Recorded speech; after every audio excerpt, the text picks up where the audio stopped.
Assalamualaikum warahmatullahi wabarakatuh. Ekonomi manajerial membantu pengambilan keputusan untuk mencapai manajemen kinerja efektif melalui penggunaan konsep-konsep dalam teori ekonomi dan alat-alat dalam ilmu pengambilan keputusan. Di samping teori ekonomi dan ilmu pengambilan keputusan, berbagai area fungsional dalam ilmu administrasi bisnis juga memberi landasan dalam pengambilan keputusan manajerial. Bersama saya, Dewangi Anita, dan rekan saya, Prima Dava, Diah Ayu, Raymona, dan Salma Aulia, membahas tentang dasar-dasar ekonomi manajerial dan manajemen efektif. Ilmu ekonomi manajerial merupakan ilmu dan seni bentuk terapan dari teori ekonomi dan teknik pengambilan keputusan dalam dunia bisnis dan manajemen. Berdasarkan kalimat tersebut, dapat dikatakan bahwa ekonomi manajerial menggunakan alat dan teknis analisis ekonomi untuk menganalisis dan memecahkan masalah-masalah manajerial, seperti masalah harga, output, media iklan, sumber daya manusia, produksi maupun investasi atau modal. Contohnya, kita anggap sebuah perusahaan kecil mengusahakan pertumbuhan yang cepat untuk mencapai ukuran yang mengizinkan penggunaan periklanan media nasional yang efisien.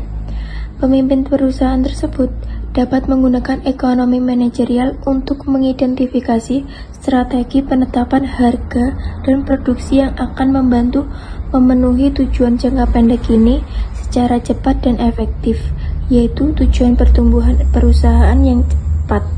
Pengertian ekonomi manajerial menurut para ahli.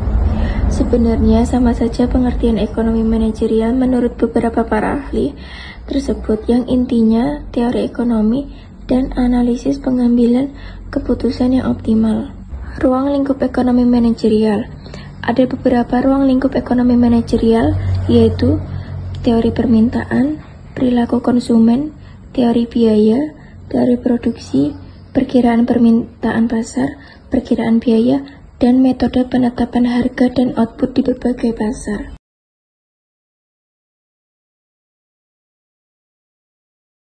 Fungsi ekonomi manajerial yaitu yang pertama sebagai alat untuk melakukan evaluasi. Evaluasi diperlukan dalam berbagai hal untuk memberlakukan kebijakan untuk kedepannya. Yang kedua, membantu manajer dalam menyelesaikan masalah. Evaluasi membutuhkan kebijakan atau keputusan baru. Tentunya perusahaan tersebut tidak mungkin datang tanpa alasan. Sebagai contoh masalahnya yaitu ketika kondisi ekonomi pasar yang bersifat dinamis. Kita akan menyelesaikan masalah seperti material, metode, dan lain berbagainya. Yang ketiga yaitu menganalisis lingkungan industri. Fungsi dari ini yaitu analisis lingkungan perusahaan tentang kondisi ekonomi, tentang konsumen dan supplier, di mana pesaing juga dapat terjadi ketika perusahaan tersebut berada di lingkungannya. Tujuan ekonomi manajerial yang pertama sebagai alat evaluasi. Maksudnya yaitu kita dapat mengevaluasi kinerja dari manajer terdahulu. Evaluasi dapat menentukan bagaimana perkembangan perusahaan untuk kedepannya. Yang kedua, membantu manajer dalam menyelesaikan masalah. Suatu perusahaan pasti terdapat masalah baik kecil maupun besar.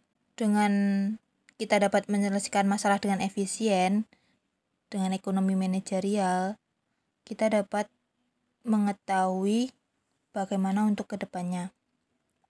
Yang ketiga, mengatur keuangan. Di sini perlu diidentifikasi biaya-biaya yang sekiranya penting agar digunakan seefisien mungkin, sehingga ketika mengalami kerugian tidak terlalu banyak. Yang keempat, untuk mengetahui lingkungan industri, perusahaan maupun perekonomian. Untuk mengetahui lingkungan tersebut, banyak pertimbangan yang dilakukan dalam analisis lingkungan untuk mencapai keputusan yang tepat suatu manajerial. Yang kelima, untuk keuntungan perusahaan. Perusahaan pastinya akan mengambil keuntungan dari berbagai pihak dan berbagai jenis. Fungsi ekonomi manajerial Diharapkan perusahaan dapat menganalisis hal yang membawa keuntungan bagi perusahaan itu sendiri dan juga mengetahui berapa penetapan harga untuk penjual produk yang sesuai. Keterkaitan ekonomi manajerial dengan teori ekonomi. Keterkaitan ekonomi manajerial dengan teori ekonomi ada 3, yaitu 1. Ekonomi deskriptif, 2. Ekonomi teori, 3. Ekonomi terapan. Ekonomi deskriptif adalah ilmu ekonomi yang menggambarkan keadaan perekonomian yang sebenarnya terjadi di masyarakat. Ilmu ekonomi deskriptif digunakan untuk mengumpulkan keterangan-keterangan nyata yang relevan dengan suatu permasalahan ekonomi.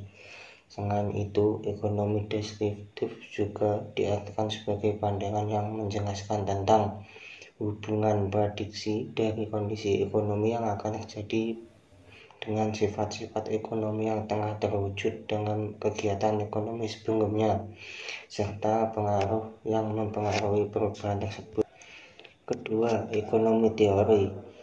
Ekonomi teori adalah bagian ilmu ekonomi yang menganalisis tentang hubungan antara variabel-variabel ekonomi atau mekanisme kegiatan ekonomi. Ekonomi teori dibagi atas ekonomi mikro dan ekonomi makro. Ekonomi makro adalah ilmu ekonomi yang mempelajari bagian-bagian ekonomi secara keseluruhan, contoh inflasi, pengangguran, dan kebijakan pemerintah. Ekonomi mikro adalah ilmu ekonomi yang mempelajari perilaku unit-unit ekonomi secara individual, contoh perilaku konsumen, produsen, keuntungan perusahaan, dan pasar. 3. Ekonomi terapan. Ekonomi terapan adalah cabang ilmu ekonomi yang secara khusus membahas tentang penerapan teori ekonomi di kehidupan sehari-hari. Ekonomi terapan dibagi menjadi 3, yaitu 1. Ekonomi manajerial, 2. Ekonomi internasional, 3. Ekonomi pembangunan. Ekonomi manajerial merupakan wawasan gabungan antara teori ekonomi dan pengambilan keputusan yang dapat digunakan untuk melakukan analisis dan pengambilan keputusan yang menguntungkan bagi perusahaan. 2. Ekonomi internasional. Ekonomi internasional meliputi seluruh kegiatan perekonomian yang dilakukan antar bangsa, negara maupun antar perseorangan dari negara satu dengan negara yang lain. Ekonomi internasional bertujuan untuk meningkatkan pendapatan negara dari sektor impor dan ekspor dan meningkatkan laju pertumbuhan ekonomi. 3. Ekonomi pembangunan. Ilmu ekonomi yang mempelajari aspek-aspek ekonomi dalam proses pembangunan di negara berkembang yang berfokus pada pembangunan ekonomi dengan mendukung perbaikan kesehatan, pendidikan, dan tempat kerja melalui sektor publik atau swasta. Keterkaitan ekonomi manajerial dengan ilmu pengambilan keputusan. Jadi ilmu keputusan itu terdiri dari 2 bagian, yaitu matematika ekonomi dan ekonometri. Jadi matematika ekonomi itu sendiri adalah proses pengambilan keputusan untuk menerjemahkan suatu persoalan manajerial dengan cara yang sederhana dan sistematis dalam bentuk persamaan matematika. Nah, yang kedua ada ekonometri. Ekonometri itu sendiri adalah membantu mengoptimalisasi dalam bentuk matematika yang gunanya untuk sebuah peramalan atau meramalkan sesuatu dalam suatu perusahaan. Lalu yang kedua ada keterkaitan ekonomi manajerial dengan ilmu administrasi bisnis. Nah, ini ekonomi manajerial ini adalah mengintegrasi teori ekonomi, ilmu pengambilan keputusan, dan area fungsional bisnis untuk mencapai tujuan organisasi secara efektif dan efisien. Lalu ada area fungsional. Area fungsional ini ada yang namanya akuntansi, keuangan, pemasaran, manajemen sumber daya manusia, dan produksi. Yang selanjutnya adalah proses pembuatan keputusan.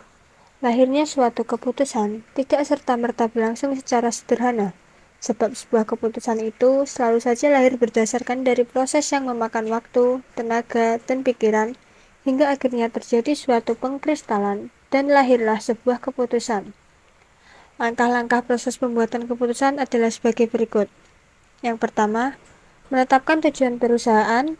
Yang kedua, mendeskripsikan masalah yang dihadapi perusahaan dalam usaha mencapai tujuan. Yang ketiga, mengidentifikasikan berbagai solusi-solusi. Yang keempat, memilih solusi terbaik dari solusi-solusi yang ada. Dan yang terakhir adalah mengimplementasikan keputusan tersebut. Manajemen efektif. Manajemen efektif adalah sebuah pengelolaan yang membawa hasil yang tepat guna dan membawa pengaruh terhadap unsur-unsur yang terlibat di dalamnya. Manajemen yang efektif memiliki ciri-ciri yaitu mendukung visi misi nilai serta strategi organisasi, memotivasi karyawan untuk bekerja dengan giat dan semangat, serta merupakan proses terintegrasi dengan pengembangan profesionalitas dan karir. Sekian presentasi dari kelompok 7. Apabila ada kurang dan lebihnya, saya mohon maaf. Assalamualaikum warahmatullahi wabarakatuh.